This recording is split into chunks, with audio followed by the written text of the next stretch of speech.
Le Président, merci. Madame et Monsieur le rapporteur, merci de votre travail très important, très éclairant. Alors d'abord, je voudrais dire une chose, c'est que dans ce sujet, il faut bien distinguer l'expédition des affaires courantes et les actes administratifs d'un gouvernement démissionnaire. Ce n'est pas tout à fait la même notion, ce n'est pas tout à fait la même chose. Pour les actes administratifs d'un gouvernement démissionnaire, ça a été dit, il y a eu un contrôle du secrétariat général du gouvernement. L'autorégulation, de manière générale, a été respectée avec un vrai travail de fond dans ce domaine. Mais la notion d'expédition d'affaires courantes, elle est beaucoup plus large.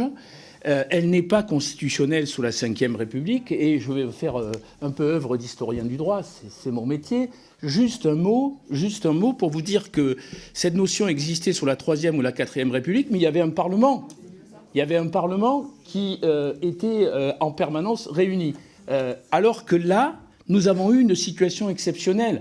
Et c'est là où ça pose question. C'est-à-dire qu'il y avait à la fois l'expédition des affaires courantes et l'absence, vous l'avez très bien dit, du Parlement très concrètement, en tout cas de l'Assemblée nationale, et donc du contrôle qui pourrait s'effectuer.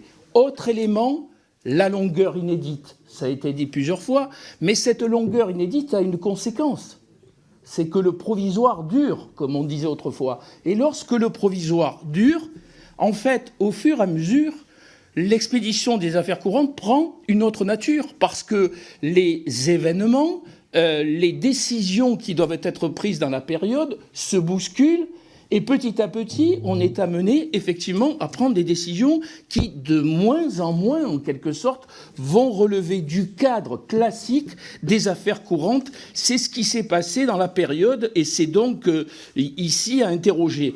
En fait, la question qui pourrait être posée constitutionnellement, même pas constitutionnellement d'ailleurs, juridiquement au point de départ, c'est de savoir si on ne devrait pas limiter beaucoup plus strictement la durée pour qu'un gouvernement puisse se remettre en place. Et ici, le président de la République, on peut le dire, a pris plus que son temps. Et donc, on pourrait penser qu'un gouvernement, suite à une dissolution et qu'on ait un gouvernement démissionnaire, on ait une accélération ensuite, au bon sens du terme, de la constitution d'un nouveau gouvernement. J'ai fait des propositions là-dessus. Et ça rejoint votre proposition sur le Parlement et sa réunion qui devrait se faire au moins au bout d'un délai de 15 jours.